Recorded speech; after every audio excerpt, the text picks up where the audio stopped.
I mostly give credit to a Seattle defense that deserved a collective MVP and to a young quarterback in Russell Wilson who made clutch throw after clutch throw after clutch throw, and to a Percy Harvin who turned that game into a one-man track meet. I give credit.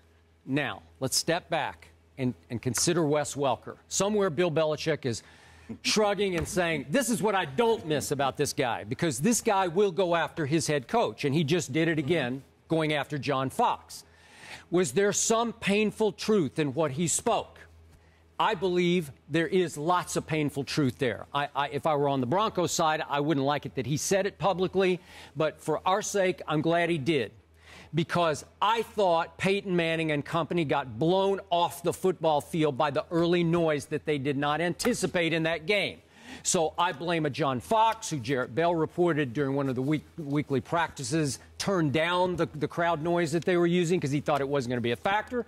I blame Peyton for getting blindsided by this because Fox was in 2 Super Bowls, Peyton was in 2 Super Bowls, and Wes Welker was in 2 Super Bowls. So I blame Wes Welker for not making a bigger stink about, hey, guys, we better be ready, because here's what I think happened, and I don't have any scientific proof of this. I think those Seattle fans were so rabid that in the off week before the Super Bowl, with prices plummeting because of the fear factor of how cold it was going to be outside, they snapped up a whole bunch of extra tickets that they knew usually would not get. As Fox and Peyton have said, usually at Super Bowls, you know this, yeah, it's fairly quiet out there compared to a home playoff crowd, right? Because it's a few scattered fans here and a few scattered fans there and a whole lot of corporate people who don't really have a rooting interest in the game. Is that fair? Is that what you experienced? It's very true. Okay, so in this case, somehow the 12th man traveled and commandeered and took over the stadium. And on the first play of the game, this still blows, after I've had 2 nights to sleep on it, Peyton Manning, with 2 weeks to prepare, with the most precision offense in all of pro football that shattered regular season records. On the first play, he steps up to audible, and Manny, being Manny Ramirez, snaps it over his head into the end zone for a safety. I don't believe they ever quite psychologically recovered. And I thought, and again, I'll welcome your take on this, I thought the first 3 series, they were having a hard time audibling because the crowd was just louder than they were ready for. They didn't have any trick audibles to beat crowd noise. It knocked them off their feet, and they were on their heels for most of the first quarter. And by the time Peyton finally got any rhythm, it was way too late in the game. So I believe Wes Welker is right. I don't think he should have said it, but it's up for discussion. Your take.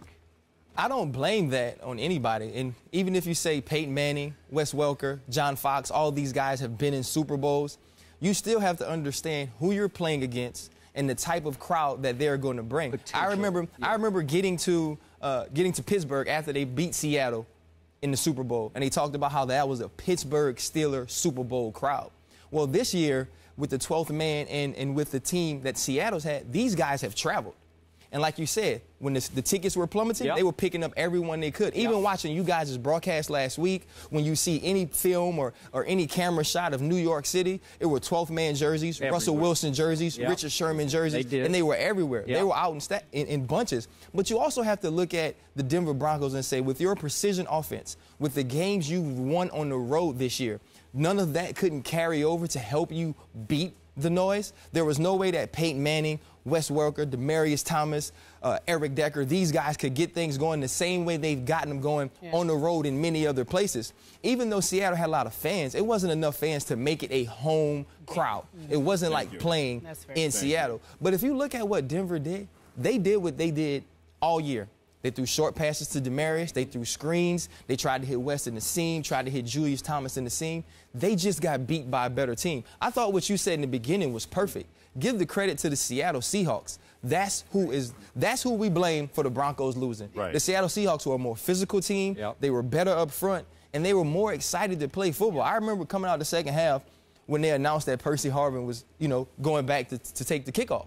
I looked at my frat brother. I said, hey, man, I say, when he takes this back, it's over. And then it probably didn't happen exactly like you thought it would, because you probably didn't anticipate a pooch kick, right? Well, this guy leads the league in touchbacks, but it's in Denver. It's in Mile High. Maybe they thought he couldn't get it out in MetLife. But then he runs it back, and it's over. So the whole game, these guys from Seattle made every play that they had to make, and Denver never counterpunched.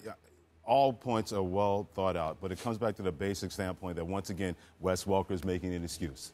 This guy's 0-3 in Super Bowls, and each time they lost in the Super Bowl, it's never been about we lost as a team. Now, Peyton Manning said, I don't want to hear the word embarrassment. It's an insult, because he's a major competitor, and he doesn't want people to think for 1 second that everybody in that locker room was embarrassed. He was speaking up for his teammates. He didn't want to hear they got embarrassed, even though we all know that happened. You lose 43-8 in the Super Bowl. If that's not an embarrassment, then you better find a better word than that one, because that's exactly what happened. Right. But here's the deal. Why would Wes Welker, and to your point, Skip, I'm glad that he said it too, but at a certain point, dude, you're 0-3 in Super Bowls.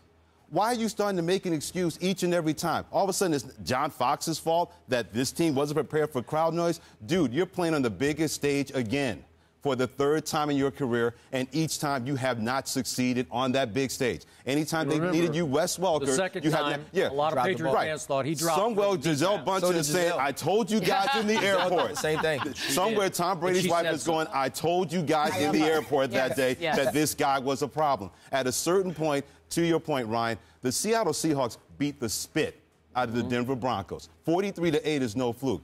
But I'm sick and tired of hearing guys like Wes Welker saying, well, we weren't prepared properly.